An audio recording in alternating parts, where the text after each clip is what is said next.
Ingat pada yang seterusnya adalah keberkesanan dasar pelaksanaan kurikulum. Okey.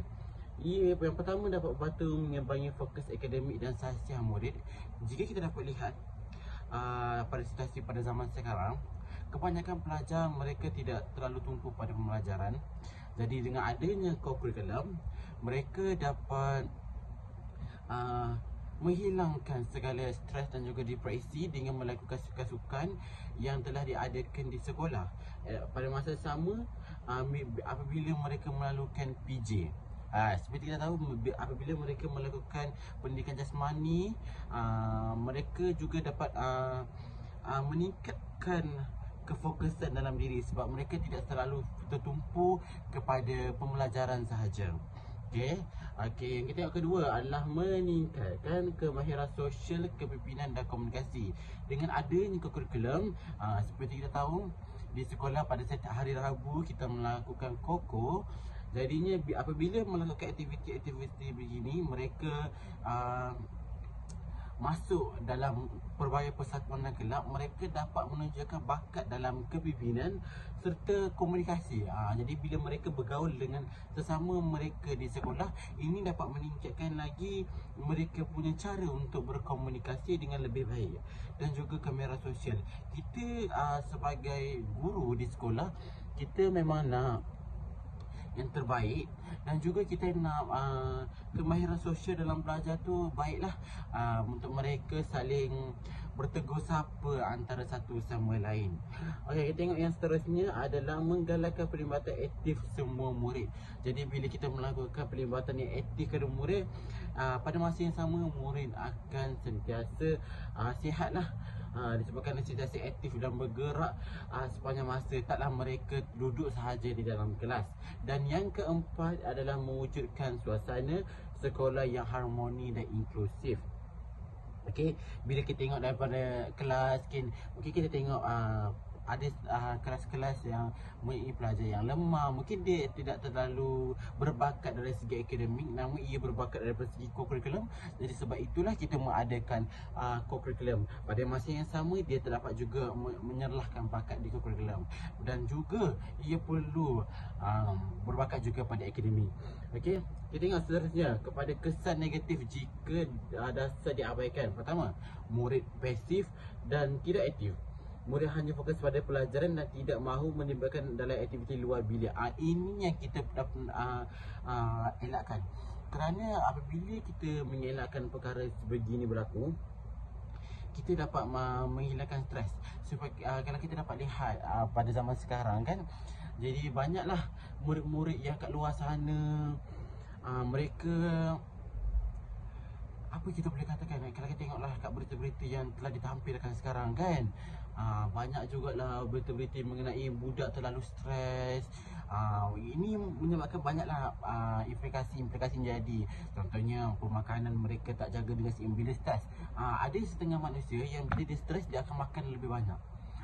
Ada juga yang jenis yang kedua, bila stres tak nak makan. Inilah perkara-perkara yang kita nak elakkan, supaya mereka tidak terlalu tumpu pada pembelajaran, mereka tertumpu pada kurikulum juga. Jadi kita berfikir panjang lah dalam nak melakukan apa-apa aktiviti. Okey, jadi kita sangat berfikir panjang lah mengenai perkara-perkara begini untuk mengelakkan rakyat-rakyat di Malaysia, pelajar-pelajar di Malaysia mengalami stres daripada pembelajaran. Jadi kita sebagai guru, kita sentiasa seimbang lah dalam melakukan perkara-perkara sebegini.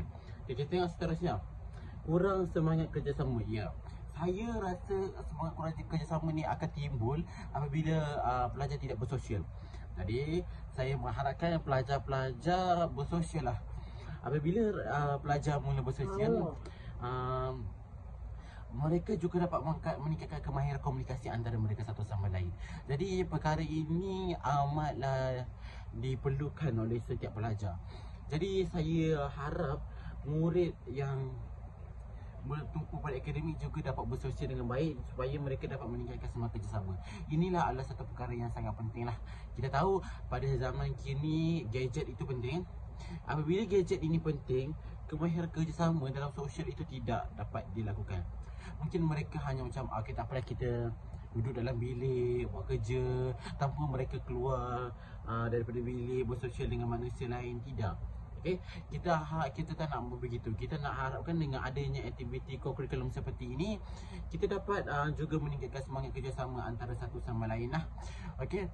Ini merupakan perkara yang sangat-sangat penting. Jadi saya rasa kerajaan Malaysia telah melakukan kerja yang baik lah dalam melakukan segala aktiviti-aktiviti yang di sekolah. Jadi tengok pula yang ketiga, kurang nilai kepimpinan. Ini betul. Mungkin pelajar mereka mempunyai bakat yang begitu luar biasa, tapi disebabkan aktiviti yang tidak dilakukan, mereka tidak dapat tampilkan bakat yang ada, yang terpendam dalam kepimpinan. Okey, kita tahu ada bakat yang mereka ada bakat dalam tanggungjawab, dalam kelab dan persatuan. Mereka ada bakat dalam segitu, tapi disebabkan kita tak ada curriculum, ini menyebabkan mereka tidak dapat menonjolkan bakat. Jadi saya mengharapkan dengan adanya curriculum ini, kita dapat menunjukkan bakat. Kita tengok daripada segi mengakap. Sekiranya seseorang itu punya suara yang lantang, dia boleh jadi kapten. Itu yang kita mahukan. Mungkin ada yang jenis suka dalam menulis surat, suka surat, kita boleh letak di dalam kepimpinan dalam setiausaha. Itu yang saya nak. Okay, itu yang kita naklah untuk dalam pelajar dari segi inilah untuk pendidikan. Okey, tengok yang keempat pula, hubungan antara kaum lemah je. Kita di Malaysia kita mempunyai pelbagai kaum.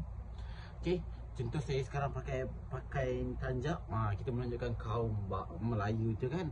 Jadi bila orang-orang pelajar-pelajar saya tengok, diorang akan mula belajarlah tentang pakaian yang ada tu dah dapat dalam budaya Melayu. Jadi kita nak ni apa hubungan antara kaum tu erat. Kita belajar satu sama lain antara budaya kaum. Okey, kita ni merupakan satu Malaysia. Kita ada kaum yang besar tu, contohnya kaum Melayu, Cina, India. Jadi kita nak rapatkan hubungan ni. Okey, saya rasa ini merupakan perkara yang sangat-sangat penting yang perlu dia lakukan. Okey, yang terakhir adalah pembangunan diri tidak seimbang. Mungkin murid cemerlang akademik tetapi lemah rasa secara emosi dan sosial. Itulah kita bincangkan sebentar tadi. Jadi yang terakhir daripada saya adalah kebersamaan soalan. Cikgu Dini, guru besar. Kalau kita dapat lihat di skrin lagi, Seri Embun mendapati murid-murid kurang aktif dalam kegiatan kurikular kerana terlalu menumpukan pada akademik. Saya baca laju ya. Okey, beliau juga ingin memperkukuhkan semangat menghibur dalam kalangan murid sebab pelaksanaan. Dapat berbagai cara untuk dapat dilakukan untuk membuat murid-murid tersebut lebih aktif dalam kegiatan kurikular. Okey, saya serahkan kepada Encik Hafiz untuk menerangkan perkara ini. Terima kasih bagi peluang kepada saya. Terima kasih. Assalamualaikum.